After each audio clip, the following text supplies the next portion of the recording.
In 1952, 30-year-old native of Indianapolis, Indiana, published his first novel titled Player Piano. In that novel was a quote that helped shape the young man's narrative style in the minds of millions of readers for decades to come. That quote reads, "I want to stand as close to the edge as I can without going over.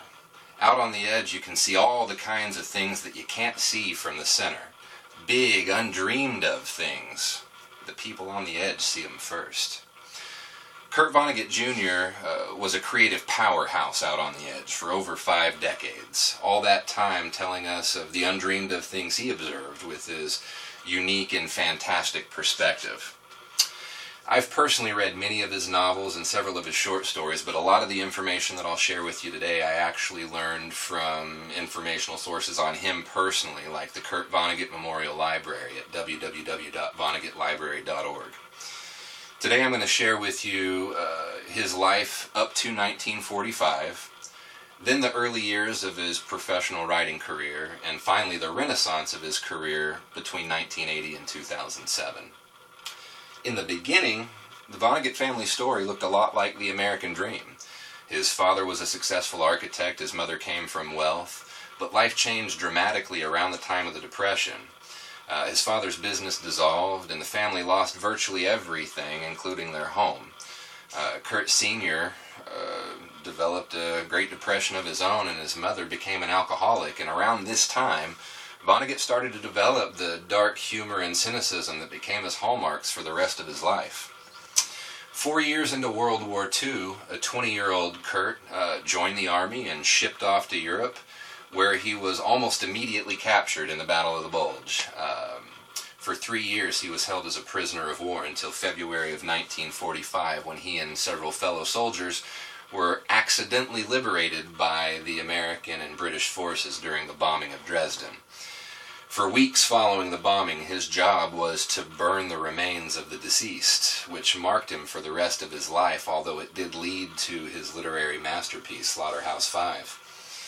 During the war years, there were plenty of other tragedies, but those were probably capped off in discovering the suicide of his mother by drug overdose. But by the end of the war, he had met his first wife, they had had their first child, and he was turning the page on a new chapter of life. This next phase we'll categorize as the early years of his writing career. And in the 1950s, that was mostly focused on writing short stories, growing his family, and working as a copywriter at GE. His life was shaken again in 1957 by the death of his sister Alice due to cancer. They had been very close, and his family doubled almost overnight when he took in her 3 surviving children to raise as his own. In the 1960s and 70s, his fame soared, and he became renowned for his quirky writing style and his thinly veiled social commentaries.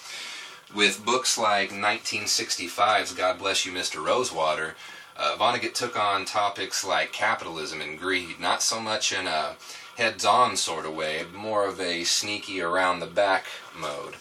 By the end of the 1970s, his rising star had started to fall, and his first marriage had failed. He finished the decade out of favor with critics, divorced, depressed, isolated, and suffering from writer's block. The third chapter of Vonnegut's life, what we'll refer to as the renaissance of his career, ran from approximately 1980 until his death in 2007. During this period, he married again, and he revived his passion for social issues. Kurt Vonnegut had been a very strong and outspoken spokesperson for constitutional freedoms, nuclear arms control, protecting planetary resources, and it's this renewed spark within him also that drove him to publish something new every year and a half during this period, equaling 18 new novels and manuscripts and collections over that 27 years. Vonnegut had always tinkered with the visual arts, but starting in the early 90s, he began taking himself very seriously as an artist, and ultimately led to him starting and developing an entirely new career in the visual arts. In April of 2007, Kurt Vonnegut died as a result of brain injury sustained in a fall outside his New York home, leaving fans around the world saddened and wanting more. I think in his uniquely dark humor, even he could have seen some irony and strangely appropriate nature in the way he went out.